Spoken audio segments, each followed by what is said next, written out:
Anna seemed to already have the answer for her question. Her gaze hardened.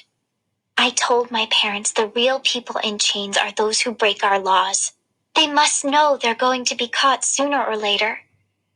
Suddenly, our simple conversation began to sound like an accusation. I wasn't sure why. As far as I knew, I wasn't breaking any laws. None of the big ones, anyway.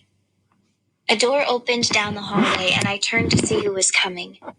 In that instant, Anna slammed her door shut, and I became a disease again. I marched from her apartment with a few unkind phrases in mind that I wished I had said while I had the chance. She was practically quoting the state's propaganda, no better than a puppet on their string. Besides, I had only brought bread, not smuggled goods or revolutionary pamphlets. No secret messages were baked inside, and we asked for nothing in return. It was only bread, and yet she had treated me like I'd brought the plague. No, she believed something worse. That wherever I went, the Stasi would eventually follow. That was a ridiculous idea. Wasn't it?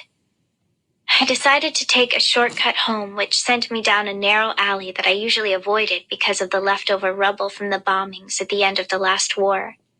But this time, all I wanted was to get home and slam my bedroom door behind me and try to forget I had ever been friends with Anna.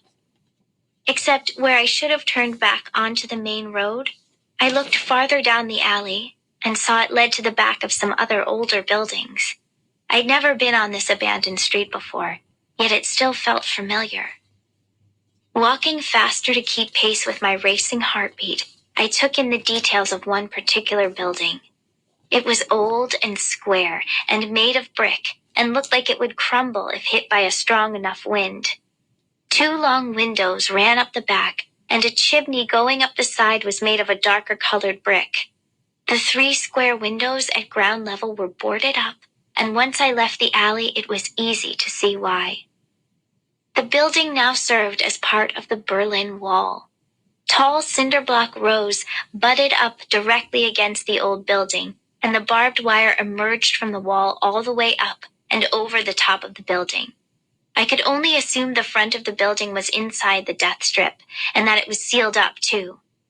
2 more old buildings connected in a row to the building in front of me, then the wall continued on from there.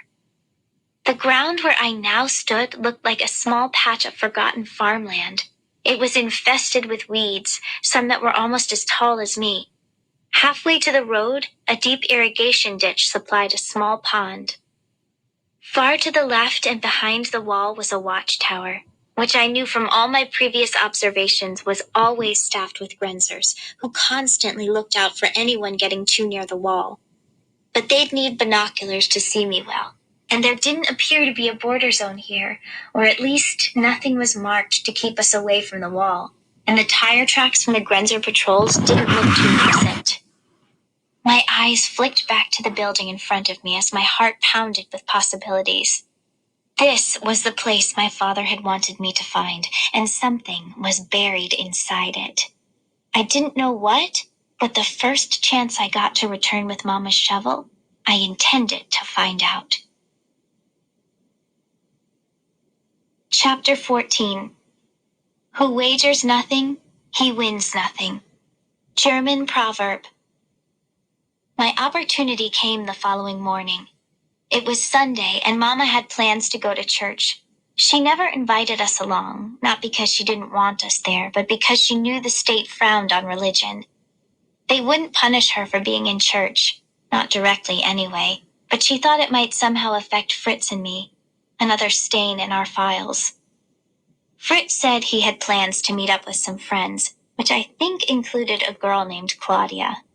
The only things I knew about her was she sold bicycles and wore her hair in the bouffant style like young women did in the West. I overheard Fritz's friends teasing him about her, and by his reaction it was obvious that he liked Claudia a lot. The minute he left, I hurried down to the basement of our apartment, grabbed our shovel, and left for that old building in Papa's picture. I had hoped for an uneventful walk there, but a young girl hauling a big shovel through the city is hardly inconspicuous. I hadn't even left my own block when Frau Eberhardt, a woman who lived in our apartment building, greeted me and asked, "Where are you going with that? Does your mother know what you're up to?" Frau Eberhardt always looked to me like the human version of a turkey, minus the feathers. She collected gossip like other women might collect buttons or teacups. In the West, she'd have been dismissed as a simple busybody or snooping neighbor. But behind the wall, we all knew the neighborhood tattler was as dangerous as fire. Stasi informants were paid well. I want to surprise my mother," I stammered. "I found an area for a garden just a few streets away." Inwardly, I kicked myself for the way my voice had trembled as I lied, for looking anywhere but at her. No, I was supposed to be smarter than this. Papa expected more of me. Somehow knowing he would want me to lie made it easier. Frau Eberhardt's beak of a mouth pursed together as if she wasn't quite sure whether I had told the truth. I was sure she could read the deceit that was almost certainly written all over my face.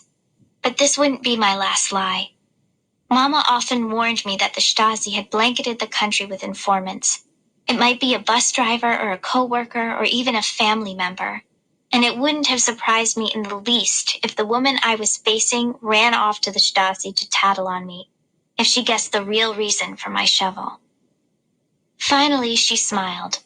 "A garden is a delightful surprise for any mother. But if you want me to keep your secret, then I'll expect some of your harvest." Maybe that was just polite conversation and was totally meaningless. Or maybe she wanted a bribe for her silence. I really didn't know. Either way, it presented a problem since there wasn't going to be any harvest. All I could do was avoid bumping into her again for a long time. Forever, if I could arrange it. Once I spotted the building, I did a careful check for any officers in the area. This time, fresh tire tracks ran through the crusty dirt, so I knew they had come through only last night. Hopefully, that meant they wouldn't feel the need to come back around anytime soon.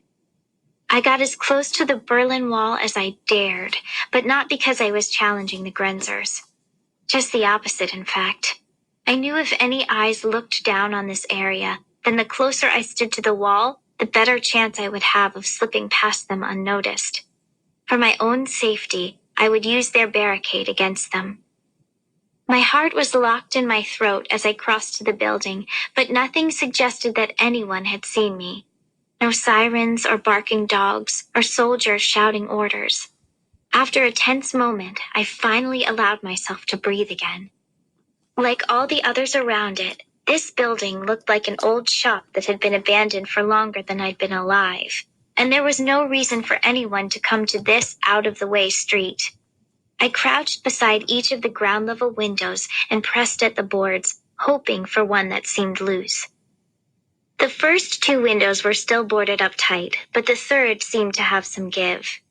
I had to use the shovel to pry the boards loose, but I finally managed to open up a small gap, then slide through it. Once inside, I had a short jump onto a hard dirt floor. It smelled of mold and rotting wood from the floorboards above me, and the standing water in the corners probably still hadn't dried out from winter. The only light came in slivers between the wood boards across the windows and painted creepy, dusty shadows. It gave me a shiver, though I couldn't be sure if that was because the room was chilly or because I was afraid. No matter how eerie this room was, I also knew full well that the boundary for the Berlin Wall ran straight through this building. If I touched the brick on the far end of this room, I would be standing within the line of the death strip. In fact, I thought the Grenzers would probably consider this entire building inside that forbidden zone. If so, then I was in the death strip now. I wanted to leave, to just climb back out the window and run to the safety of my bedroom. I never had to tell anyone about this place, and the next time I saw my father, I could just shrug at him as if I had never gotten that picture. He could go forward with his life, and I would go forward with mine. But now that I was here, I knew I couldn't do that. Papa wanted me to find this building, and he wanted me to dig here. I wasn't sure why he had chosen this place, but it was important enough to let me take the risk of standing here. It had to be good, an entire chest full of money, or better yet, fake passports that would allow us an easy slide across the border. Or something better than I could dream of. Something he believed was worth the risk to my life. A crumbling stone stairway led to the main floor above me. I poked my head up there, and printed in old paint on the wall was a faded sign that simply said, Willkommen. In that moment, I named this place in my mind. The Welcome Building. The main floor was empty except for piles of old brick. The same brick filled every window and door opening facing onto the death strip. There was enough brick so they could have sealed up all the back openings too. Maybe they'd given up before they finished. Another stairway went to an upper level, an attic maybe. But nothing would ever get me up there where I was even more exposed. I crept back downstairs on the hunt for Papa's treasure. After choosing my starting place, I raised the shovel, stuck the tip of the blade into the dirt, and crunched my foot down on the blade's shoulder. But in the hard earth, it didn't even go down a full centimeter. I tried again, pushing harder, and even jumped on it, using all my